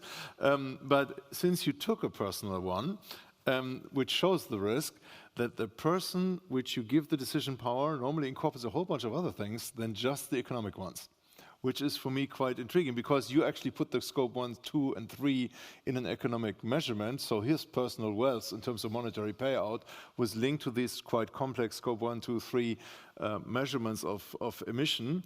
And still he took another road, right? So, and that's, for me, that's actually indicated to something which is reality because that's how it works. Very often you see that decisions are made in a far more complex environment than just the economic analysis, which is always there, quite simple to easy understand, right? This, let's say, more complex measured ones, and then the non-tangible ones, which is sometimes really decisive. Sometimes decisive. The story, sometimes in the capital market, is way more important, yeah, and the impression of the team than actually the numbers which are standing there. Who believes the numbers, right? I want to see the team. Well, All right, thank Engels. Yeah.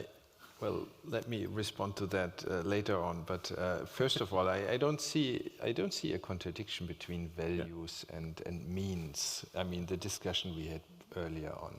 If there's, each company, each entity has to interview its ecosystem, employees, customers, investors, politicians, the stakeholders of nature, which are then obviously also human beings because nature itself doesn't have any stakeholders. And if they set values and aim to fulfill and meet these values, then they need to set themselves targets to translate values into something which is operational. And if that is consistent, then there's no contradiction. So we call value-based investing, I heard, we call it responsible investing. And what we do is we measure then these CEOs and management teams according to their aims that they set out in their strategy, which is hopefully consistent with their ecosystem, with their stakeholders. Yeah? And then we ask ourselves if they were right in setting these targets consistent to their values, then they should be successful in economic terms, meaning money terms. So there my part comes into the game because I'm fiduciary responsible that these investors who gave me money to put it into your company get some return for that. And the return might be lower, and it's well accepted. And I give you a perfect example for that. This year was the worst year for ESG investors ever since ESG came up really prominently. I mean, we estimate, we don't have exact figures because it's so difficult to have numbers, correct numbers. We estimate that on a global equity basis, ESG investors lost 3% more of their wealth than non-ESG investors. Yeah? And so now, is that sustainable? Now, guess what? Well, if the investor is aiming specifically to invest into sustainable projects, companies, societies, it's fine. That's the price you pay at certain points in time. There were other years, earlier, 2017, 18, where ESG investing outperformed traditional investing. It depends on the environment, it depends on the shocks we are living through, the Zeitenwende you mentioned. So, there needs to be a consistent line of interest sort of between the ecosystem, the stakeholders, the companies, the investors, and nature, for Christ's sake. And it's not that difficult. It's not that difficult. But what makes it accountable, we talked about accounting here quite a bit, are data. And we don't have enough data for this. Companies struggle to come up with the data. It's pretty costly. So non-financial disclosure is one piece of regulation, which is great because it forces companies, it forces entities, it forces us to think about the right data and how to come up with metrics which are non-financial metrics. Okay, I have three people staring at me very urgently to come back, but Frank, thank you so much for that, Frank Engels. Starting with you, Saori Dubourg. Yeah, I just wanted to applaud the team because I thought this example was very realistic. I live through this every day, by the way, exactly these kind of stakeholder requirements. And let me give you an insight here. We have exactly these, that's why I was talking about dilemmas. We have exactly these dilemmas. We need to optimize the profit that each CEO knows to the shareholder market. And as long as the impact data on environment is not seen by the capital market, you of course have difficulties to justify things that you need to do in order to safeguard environment. That's why we started 10 years ago to add data to our own doing. Yeah? And when we started 10 years ago, we did this very rough. And what we found is that we, for example, have 60 billion euro profit that we generate.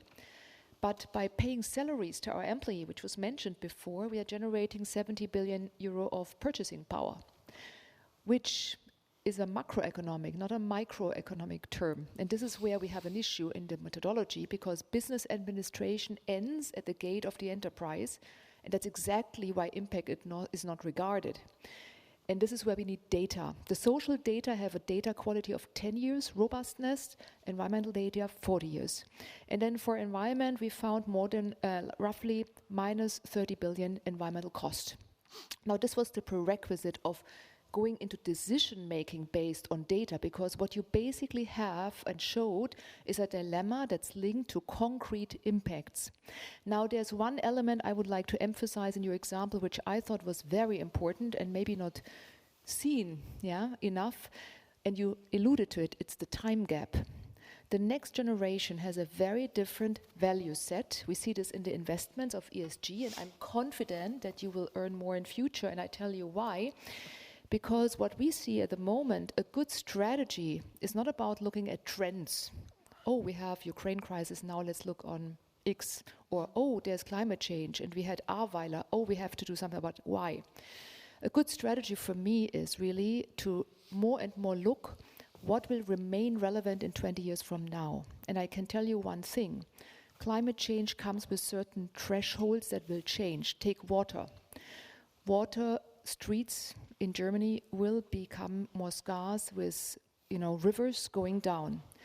Those companies, and this is why I believe you are doing a good invest if you look at ESG, those companies who are prepared, who care, will have better values in future, not seen this year or next year, but they are prepared. And this is where the true long-term value creation is. And the willingness to pay, just a last comment, we had exactly this example with one customer, long debates. Do they want to use biomass in their products, yes or no? big discussions with procurement because it's a bit more costly. When they decided to go for, they got more shelf space, and now all the other customers are mad that we didn't talk to them about it. Yeah.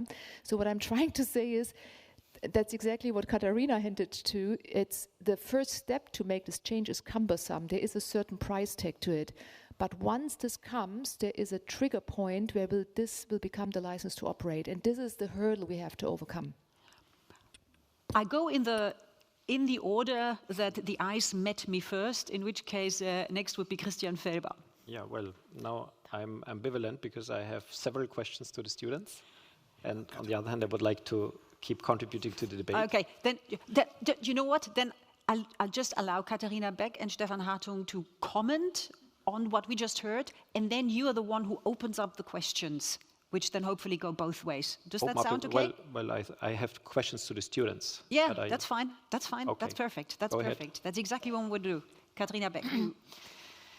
So I think regarding the profit maximization pressure, we also need to look a bit into the variety that exists of companies. Yeah, there are stock-listed companies that have an urgency to report every 3 months. And of course, there are smaller companies or other companies that have different forms, maybe are not stock-listed, that have maybe a bit more breadth in a way to also make longer-term decisions. But still, there are similarities, but I think that is fair to say. Secondly, regarding the ESG performance, I mean, you just said that you increased by 12 times the ESG share, and probably as well the sample might not be the same as 10 years ago, because, for example, due to Article 8 funds, it's quite easy right now to qualify as an ESG investment, even though, and I think that's the promise that lies within ESG, that you are risk-free in a way and have a positive impact. That's the basic definition of sustainability according to sustainable finance and taxonomy: do no significant harm and have at least one substantial positive contribution. And most potentially, a lot of the Article 8 funds are not really risk-free and not really just having positive impacts. And that's a bit of an issue we are having right now as well with the definition of ESG funds. And I think this is also something where regulation and markets need to get better, where I come to the other point, that is data. And where I have to be a little bit honest as well with regards to lobbyism, because the European Union has created a CSRD, a Corporate Sustainability Reporting Directive, which has the intention to provide good data. But as well, large companies, on the other hand, then say, oh, that's bureaucracy. Yeah, and there we also have a big dilemma. And so I would just like to express a wish to see both sides of the coin, that you need the data in order to proceed and take better decisions, and then let's jointly, quickly come to a situation where we have a European single access point, which is on the way to get the data together, and as well to have a corporate sustainability reporting directive that really provides the data that is needed, and as soon as possible. And it has been delayed as well due to lobbyism. And that's also the case that reality, what I experience now being in politics, is that we need to change the rules of the game. That is sad. And then when it comes to changing the rules of the game, there's a lot of, let's say, resistance in a way. And there I would like to just claim a bit more for a positive, also regulatory innovation spirit altogether. And let's see how we can make the changes together. But I'm not in politics to write down something that has no impact. Yeah, then it's just a new rule that doesn't change anything, that just makes bureaucracy. But let's do something good. We can also talk about doing less regulation, but better regulation that has true impact.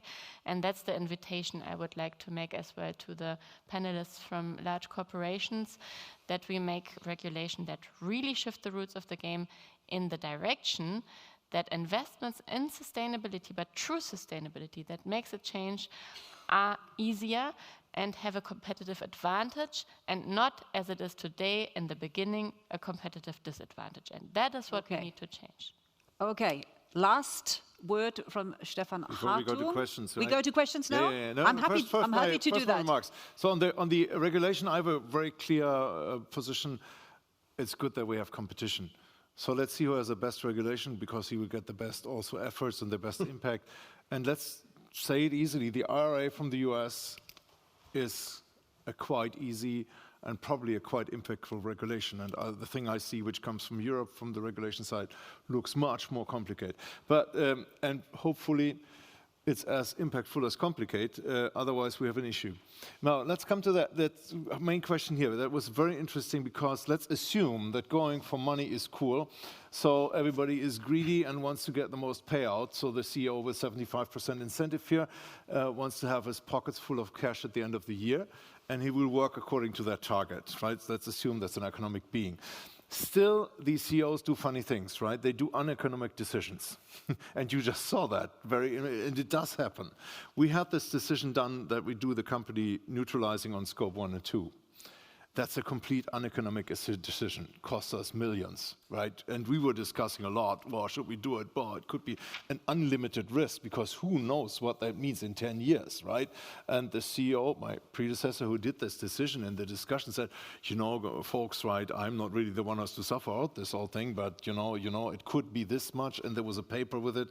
It had this range of, cost from here to here. Everybody then said, no, you know what, we do it, and we do it right now, and we go for it. You would say, are they completely crazy? This was against actually their intention to have a profitable company going. The reasoning we had of that, and that's so realistic what you showed, was the big discussion, because we thought, you know, if we do that, and do that with compensation measures, it costs us a lot of money. In the end, we kind of shift the complete attitude of the company. That was our rational thinking. And by the way, that worked, because then everybody was talking about how to get fundamentally CO2 compensated away, right? So get CO2 neutral with the company fundamentally, which is a different thing than to use so much compensation measures with whatever platinum standard and so on. Changed the entire discussion. And that is then aspects which is very, very difficult to monetarily quantify. Yeah, and that's why it's very good to do these discussions in management boards, because a single person in this kind of complex questions can be wrong. Yeah, so I'm very much in favor of this kind of. There are uneconomic decisions or non-economic decisions that are wrong from the book, which are perfectly right. So I'm very happy that you had that turnout. Funnily, the one person which was highly incentivized by scope 1, 2, and 3 took the economic decision, which is interesting to listen to the reasoning, but that you can tell me later. Christian Felber, you said you have questions for our students, and I hope that the students have questions for our speakers up here on the panel. You start. And also a contribution to the discussion. But first a question. Well, I have many questions, but just one. Let's start with one and see where that goes. Yeah, the first question is you were dedicating to diverse stakeholders. We have in our material a stakeholder model with 7 stakeholders. Nature is not included. If you include nature, we would have 8 stakeholders. And I was wondering if you discussed in any moment of your project who of these stakeholders should have the decision power. Just one example: if we assume that there are 8 stakeholders, would a stakeholder well, the question to me was, could we call it stakeholderism? I would propose, let's talk about the stakeholder model or a stakeholder approach. That would be, from a linguistic standpoint, a little bit more cleaner. But my question to you is, if we're searching for the meaning of a stakeholder model, would it mean that all 8 stakeholders would have the same decision power? Did you pose these kind of questions to you in the group? Erasmus, did you? So I think we addressed nature by first including the NGO that promoted nature, and then also making a decision about green energy transformation, right? But in general, I would totally agree that we lack sufficient promotion of nature in general, and we can see this at COP27, but also upcoming COP15 for biodiversity, which is next week, I guess. And yeah, I totally agree there should be more leverage for that. Mm. I know that you included nature. I referred to a model that was distributed to the panelists, but I know that you did. But my open question to everyone, even for as a homework, would in your understanding of a stakeholder economy, all stakeholders have the same decision power? It's an open question. I don't need the answer tonight. I would like to contribute to the discussion and go back to the main question: is money necessarily part of the game? And I think some of the confusions came up because we are constantly mixing up the macro level with the micro level. In the micro level, to be short, money does play a major role, and a company needs financial means to pay wages. I fully agree, Mr. Hartung, and even the common good companies, they pay wages in monetary units. So this is not the point of discussion, although in the original meaning of company, and that would be one of my many further questions. Have you ever learned what's the original meaning of company? It comes from cum and pane and means literally to break bread together. And this does not necessarily involve money. It can include money, but does not necessarily include money. I'm using Linux, Firefox, and Thunderbird, and I'm not paying to any company for these products, and no shareholder is earning a return on his investment because there are no shareholders by definition. It's just to keep your minds open to ways of practicing the economy where money is not involved. And from there, I would like to learn the definition of economy, but for now, that's going too far. So I come back to the distinction between the macro level and the micro level. On the macro level, I insist, we don't need monetary units to measure success. And I give you one example for the common good product. The common good product would measure if climate is stable. This is not a monetary question. It's a biophysical question. And the common good product would only rise if a country is getting closer to the 1.5 target. If the target is 0 degree, then the common good product would only rise if the country is getting closer to the 0 degree target. And if it's getting further away, the common good product would shrink, different from GDP. That's the logic on the macro level. On the micro level, we are already quite close with the previous contributions to the discussions. I heavily favor standardization, because if we favor competition, then I would ask back, would you favor that Bosch has had the free choice between 25 frameworks to make its financial balance sheet? There is just one, and we call it the International Financial Reporting Standards. I think it's an advantage that just one has remained, because otherwise we would have a mess. And we now have this mess in the sustainability reporting scenery because policymakers haven't done their homework over the past 30 years, although they should have done. But we still, let's call it, we have a creative landscape. Let's not call it a mess. It's a creative, highly diverse landscape, but the convergence towards the international sustainability reporting standards is just a question of time. I think we agreed on that. And what we call common good balance sheet, which has been done by more than 1,000 companies, is one framework of sustainability reporting. So it's the same. And I think once we have a global standardized framework of sustainability reporting, they will include what we are discussing as ESG. They will include ESG. We will have no ESG anymore because we will have our sustainability reporting framework. We could also call it an ethical and value reporting. We could call it a value reporting framework. And now comes my last point. Mr. Engels, you discussed is it a contradiction or not?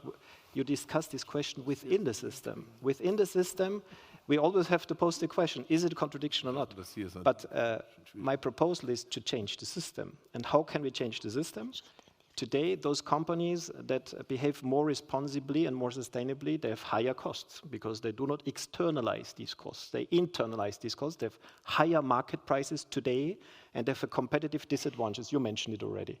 And now our question is, how can we correct this competitive disadvantage of the good doers into a competitive advantage? And this is why the difference that the Common Good Balance Sheet is one of the most ambitious frameworks makes. It has a quantitative score, which have only the B Corps, the Future Fit Foundation Standard, and the Common Good Balance Sheet. And from the quantitative score, points, it's not about money, it's points, you can link positive and negative incentives, priority in public procurement decisions, priority in economic promotion programs, higher, lower taxes. Some cities already do. Companies that have a poorer score pay higher taxes. Companies that have a higher score pay less taxes. And from there, we correct the system error that those companies that behave already today more responsibly and sustainably, they will have lower market prices for their products and services in the future. But I think one of the key phrases there, but it would have to be a real fundamental change of the system. Sure, we need it. And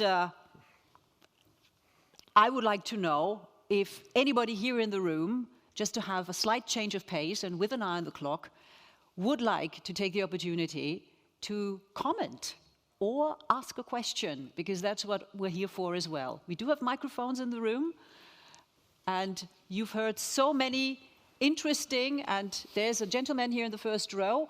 I gather he's not a student, but you're welcome to ask a question or to comment. Student. I have been a student. Oh. Good evening. My name is Kai Arne Jordan. Christian Felber, you mentioned it. Maybe we can have tax as a solution for this balance sheet. I think a price for CO2 is a good start, and but we have to price every nature resource we use for our economy, and then we come to a base for all. Companies in the world, for all guys doing business, have the same base to have to pay for resources. What do you think? We just started with CO2. What do you think could be the future for this idea? Me first? Yes, Yeah. there's a question to you. Okay, Yeah. Thanks for the hint. First, CO2 is a major problem, but not the only problem. The planetary boundaries are 9, and they are just the most eminent ecological problems. Let's say we have between 50 and 100 that need regulation. Why? The reason why I like reporting so much, because you're most flexible to pick out single issues and pass them over to accounting. That could be the case of CO2. You could pick them out and pass them over to incentives, to a CO2 tax. That's also possible. Or you could pick them out and pass them over to regulation in the meaning of prohibition of pesticides, just to give one example. And still, as there are so many, it's not only ecological, it's also social and governance topics, from tax evasion to lobbying to non-disclosure of influencing politics. There are so many. I think it's the best start to evaluate the overall sustainability performance report, the overall ethical performance, to include as many aspects as possible, because otherwise, if you regulate them one by one, we would need 300 new regulations. And from this transparency that we create first with reporting, we can pick out the most burning ones, like CO2, and either make a regulation or a tax, or include them into accounting. But let's come to that CO2 question again, because that is, in fact, a good start for the question of climate change. Because I thought that's one of the major things we're talking about, climate change in here, because that's an eminent issue. Now we decided against that. We didn't do that. We didn't do a clear pricing of CO2 politically. Why not? That's an interesting question, because if you do that, if you price CO2, let's say it's €100 or something per ton, something, right? Then you increase prices of a whole bunch of products. And you know what? We are in a democracy. The majority has to be for it. If the majority is impacted by it in a negative way for their way of life, and that's especially low-income groups and others, and so we come to that thing that we are again between economical, ecological, and social, and suddenly we are interfering with the social question, and then we said, no, we don't do that. We do rather regulatory approaches. And yes, you can debate that, if that's now the better way we are right now doing. and all kinds of complex things in sub-industries and here and there, or if we should have done the pure CO2. I think from my feeling sometimes it could have been the simpler way. However, we have to say it is the case. If I put a CO2 taxation on, I harm exactly those people who use the competitive carbon fuel sources for their daily life, and I will not hit the wealthy ones, I will hit especially the ones with the lower incomes. So definitely it was a political case, and I understand the political decisions, but life will not get easier when we take 100 dimensions, by the way, because the same question will come up. What does it mean for the people? And the people have a vote, nature and earth doesn't. And as a politician, I have to be elected. That's a problem, isn't it? No, I have to be elected, and that's democracy, and I love it. Of course. I love it because that's good for people. But somebody has but to speak it's a then really, for I think nature. it was a conscious, clear, and good decision to go that way we go now. If we do that good or bad is another one, but it was a democratic political decision. Saori Dubourg. Yeah, so first of all, maybe to your question, to a very concrete answer. It is existing, what you are asking for, because in 2017 there was a foundation of more than 12 to 15 companies. By the way, it started here in Europe, but these companies come from all over the world. The Value Balancing Alliance, because we have right now more than 50 million data globally on exactly these questions that you have asked. And there are created impact pathways. So CO2 is the simplest version. We have looked into societal impact, health impact, and there are pathways that have been created together with scientists. It's a very robust impact pathway, which is currently discussed with the IISB, which is in Frankfurt. I'm really happy that we have this here in Frankfurt, where IFRS, SASB, and others are now looking into these kind of data. It will not come immediately, the impact pathways. They will start with CO2 because this is currently under discussion. I can only give back the invitation to Katharina Beck. We will need a strong support from politicians because this will become a topic at the next G7 in Japan, where this will be discussed, how we create impact. And I think, Katharina, it would be great if the German government supports, together with politicians, this dialogue. I think investors need heavily clarity on the standardization that Mr. Felber also talked about, but CO2 is just the beginning. The challenge is we need more agreements globally on the frameworks, how to define the data, because it's not so easy. Every country has a different impact on these factors, and that's why you need a huge database, and the art is to agree on the so-called coefficients that you use to create the data. So we have progressed quite a fair bit, and one of the leading person in this is Sir Ronald Cohen, which knows also the professors here at ESMT and works together. He is pushing now with a new foundation that he founded together with the SEC, US Börsenaufsicht representation, with IFRS, with SASB, different big stakeholders, this dialogue, because we want over time, and this will take still a few years, a joint global framework. Yeah, so I think it's great if people like Katharina Beck is pushing here in Germany, because I think there's much more that the German government can take a leading role with IISB here in Frankfurt. We need the voice of industry for pragmatism in this scaling.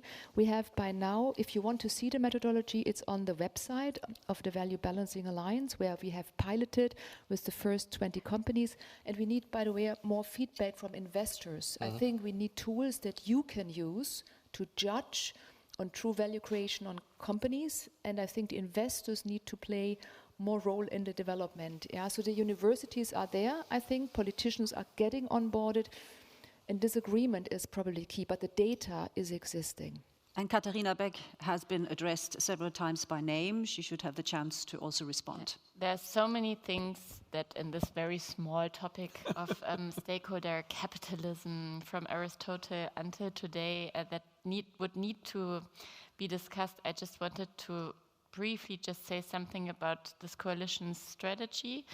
On that, we have in our coalition treaty said we want to become a leading sustainable finance place in Europe.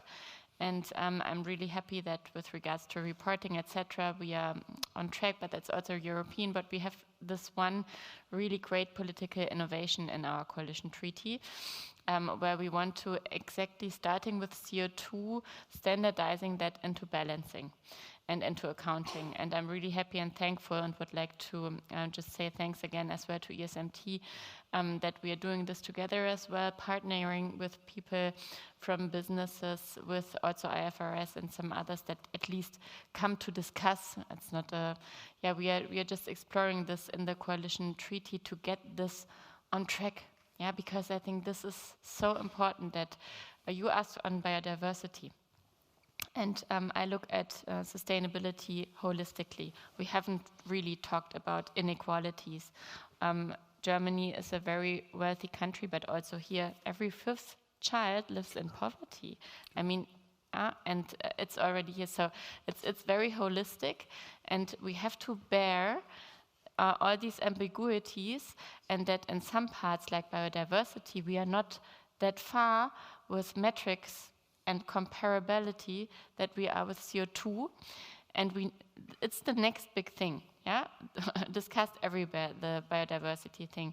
And we have agreed in the coalition treaty we want to integrate further and further social and environmental aspects also into accounting, but we start with CO2 in order to change a bit what we started with. What's the success of a company? How is it disclosed then? And that we start internalizing these values that are out there, or sometimes also negative impacts, but also positive impacts that you create. And this is something where also I think there can be a leadership role here for Germany and this government as well that you mentioned. And thanks again for hinting to G7 Japan, and I'll take that with me again. Brilliant. It is 1 minute to 8 o'clock, according to my watch. You weren't very fast with raising your hands before. I give you one last chance. Ha-ha! I knew it as soon as time is short. Okay, can we just collect them? Could you stand up, briefly say who you are, one after the other? We have 2 hands here, so let's start with one. Hi, good evening. My name is Alejandro Garcia. I'm a master's in management student here at ESMT. So I actually wanted to have the opportunity to say something back about the question that Mr. Felber posed about the stakeholders. You know, if we consider the environment, Earth, and the universe overall as one of the stakeholders, we have to consider also that it is not able to choose or to have a say by itself, so we have to choose for it. And I think that's why we need so many responsible leaders nowadays that amount for everything that is going on. Obviously, it's a very hard job, and that is why the conversation is so difficult, because there's so many dilemmas, and there's so many stakeholders, you know, in the conversation. So yeah, I say we have to choose for Earth, and I wanted to take the opportunity to make a call for action for everybody in this room, actually, assuming there's people who hold authority, whether it is in the private or public sector. I say work for Earth, work for the environment, because it is not only your present, but it is also our future. That's one thing. I have a quick question that I actually wanted to ask to Mr. Engels, because I would like to pursue a career in the financial industry, right? Asset management is one aspect that's very interesting to me. So my question, it's kind of split in two. One, how can an asset management company influence the investment strategies of investors? Even when they're losing, even when they're 3% down, what can you do, and what do you do to help them push forward to work towards a more environmentally friendly investment strategy? Thank you. Okay, thank you. And I've changed my mind, because that was quite impactful and a clear question for Frank Engels, so off you go. Well, actually, the way we do it, we engage in discussions with the company leaders. We lay out what current research would suggest should be done on certain topics. We closely monitor what the strategy then is. what the measures, what the targets are, what the pathway, I think you used that term, that the impact pathway would be if the company was successful in meeting these targets. And that is of utmost importance for impact investing, which is the next level of ESG investing that you mentioned. So what's then the impact on Earth, on biodiversity, on social measures, on social equality, and so forth? So we need the data. We consult with the company how to come to these data. So each and every initiative in that regard is important to us as well. And it's such a dynamic field. I'm absolutely certain that we will be successful, because when a company is truly a leader in greening the environment or being more social in their ecosystem among their stakeholders, then their products will be bought at a higher price or in a larger amount than otherwise. I'm absolutely certain, because value-based investing or responsible investing triggers down to many retail and institutional investors in the world as we speak, as we realize how important change has to be to save the planet. Yeah. Right. So I'm absolutely confident about it. But engagement is, and discussing it and being at the forefront of research on how to get to these targets that we set out, that is of utmost importance. It's so complex that we need to mingle politicians, researchers, think tanks. I know, but he asked what you do, and he wants to go into your line of work. Is that a good choice? It is. I mean, we are striving for talent. We're striving for the right talent. So please, knock at the door. Okay. We had a lady also in a white jumper or top, and this is, I'm sorry to say, this is going to be the last comment or question. Please shoot. Yes. Good evening, everyone. My name is Fleur. I'm a master's student as well, and we did the simulation this afternoon. The differences between the teams for the compensation schemes. My first question is, who here has a compensation scheme of the guests? A compensation panel? scheme. So fixed salary plus bonuses? Yes. And then my second question is, how do you view a compensation scheme that compensates the CEOs or others in the board on the long term based on measurable, sustainable goals? So after this person leaves the company, his or her contribution is valued and then paid out, a bit like what prime ministers have when they retreat from the jobs, and they still get this compensation for the rest of their lives. And then how can regulations, governmental and within the industry, help with it? For example, the compensations paid to the board members be, for example, tax-free or get a tax cut. Thank you. What is your point of view of this? And I would like to have an answer from the ones with the compensation first. And that was the compensation. That was the two of you, right? Okay. You go. And I would just want to say, I did have a closing round planned. We just scrapped that because we all have more or less agreed that what the answer to that question is. So this is the closing round. Saori Dubourg, please. Yes, first of all, we have targets, very clear bonus and payment-related targets on sustainability. And by the way, I want to make a point also to the other colleague, just to make clear you are not alone. In our company, there are 117,000 people. I've not met a single person in our company who says, yeah, let's destroy the world today. There's not a single one I've met.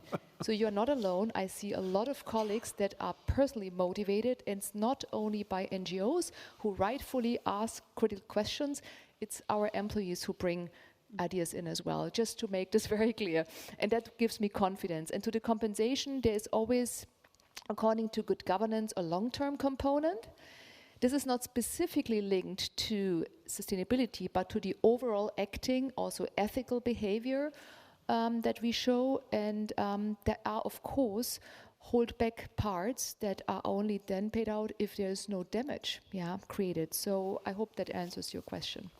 All right, Frank Engels, I thought you were the second one. Yeah, in our company, the board members are incentivized to meet certain targets on ESG, and this is our ecosystem. It's not what we reach with the investment funds. It's the progress we make in producing less CO2. So we call it Betriebsökologie, which is basically on how we run the company in a more environmentally and socially friendly fashion.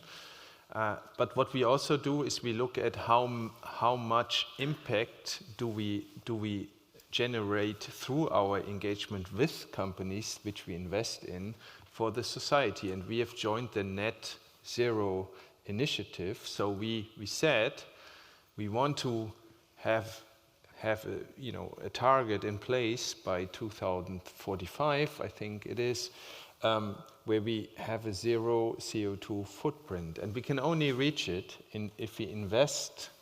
We can only reach it if we invest into companies which have the same targets set out. And secondly, if we invest into offsetting industries. Forestry was, I think you mentioned the forest and the tree, right, in one of these presentations. Greens, But in offsetting, into offsetting targets which help the nature to claw back some of that what has been lost already. So what I'm saying is, you need to set out clear targets, incentivize the payout, even pension payments later on to the achievement of these targets. That's accountability, and that's what's needed at a broad-based scale. We have it in place. Yeah. All right. I jumped to Stefan Hartung there because that with Bosch also sort of seems to fall into line with the questions that we had just in the end. Oh, that's fine. I mean, guess what? We don't have an ESG-based incentive. We have a long-term and all kinds of that incentive long-term things. But guess what? Still, we have done exactly that, what you said. So we have done the Scope 1, 2. We are part of the Science-Based Target Initiative for Scope 3.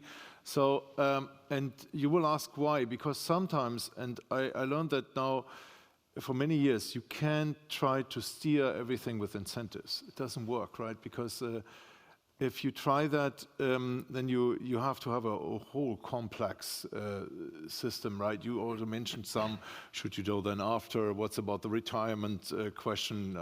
If it's then 70 years old and 5 years later it comes out that it was not a good decision, should we take his retirement money back?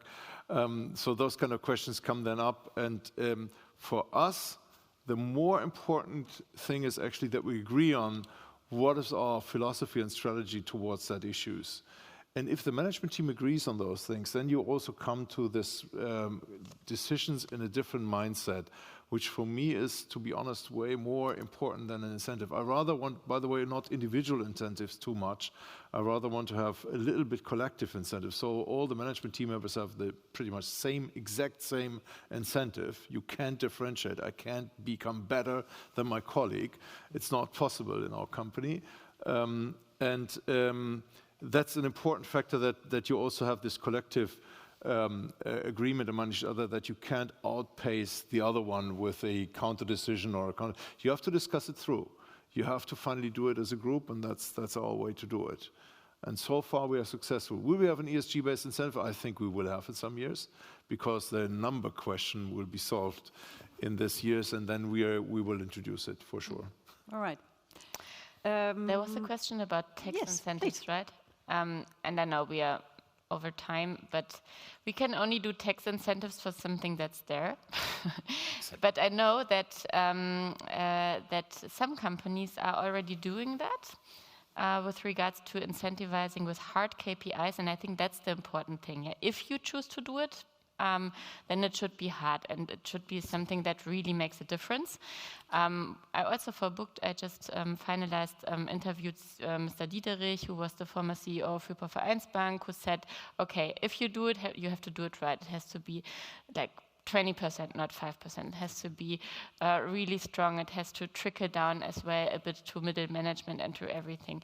And then I personally went into politics to create an environment where acting pro-sustainability becomes more attractive than acting against sustainability, or let's say the status quo, which is in a way a bit in the harmful area to be true, yeah, if we look at the overall performance of the economy. Therefore, yes, I would be totally open to discuss that, but only if what is out there is worth the tax incentive. All right, Christian Felber, looks like you have the last word. Thanks for that. On the compensation question, I agree with Mr. Hartung that incentives have a limited effect, because we know from psychology that intrinsic motivation is stronger than extrinsic motivation. Incentives are extrinsic motivational factors. And that's why we do not promote strongly ESG-based incentives on an individual level. We do all the more on the company level. And that's, again, the system question. So those companies that do more for everything, they should not only pay lower taxes, but also have a free access to global markets in the end. And banks and other capital markets actors should not only evaluate their assets according to their ESG performance, but then also accordingly give them differentiated finance conditions. Then financial markets will do their service to the common good. We have 8 banks that have done the common good balance sheet on a voluntary base so far, and one of them has completely crapped the bonus scheme, because they said it's giving a misincentive. Even it's having the effect that the employees sell products the clients don't really need, and so they crapped it. What does work is that people are intrinsically motivated, and if they experience meaning, you can't slow down enough for that. If they really experience meaning in the company, we have a poverty in meaning in the economy and in business. If they experience meaning, it's enough that they get a fair pay. It's enough. It's the strongest possible incentivation they can get to experience a meaning while they get a fair pay. And what Economy for the Common Good companies do, they define the payment scheme, not the incentivation team, the payment scheme, right, democratically. So all the employees define how much the CEO gets, how much more the CEO gets. And according to our experience, these companies take off. They're really working well as of motivation and identification of the employees with their company. Well, thank you so much. And I was lying. Rasmus has the last word. What, if you put it in a nutshell, what do you take away from this, the last 2 hours? In a nutshell, that's a tricky one. Well, a 2045 net zero target is not ambitious enough. Definitely not. The planetary boundaries are crossed already. And I would like to close with an invitation, actually, and this is that please always think about, when you have these kind of negotiations, who is actually sitting on the negotiation table, and try to include marginalized groups, especially as we already discussed today, that income inequality and inequality in educational access is such a big problem in Germany. Thank you. Thank you so much. Excellent. Thank you to this round. Thank you for your patience. We're 16 minutes over.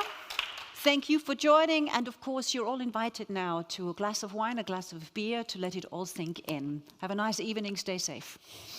Super. Dankeschön nochmal.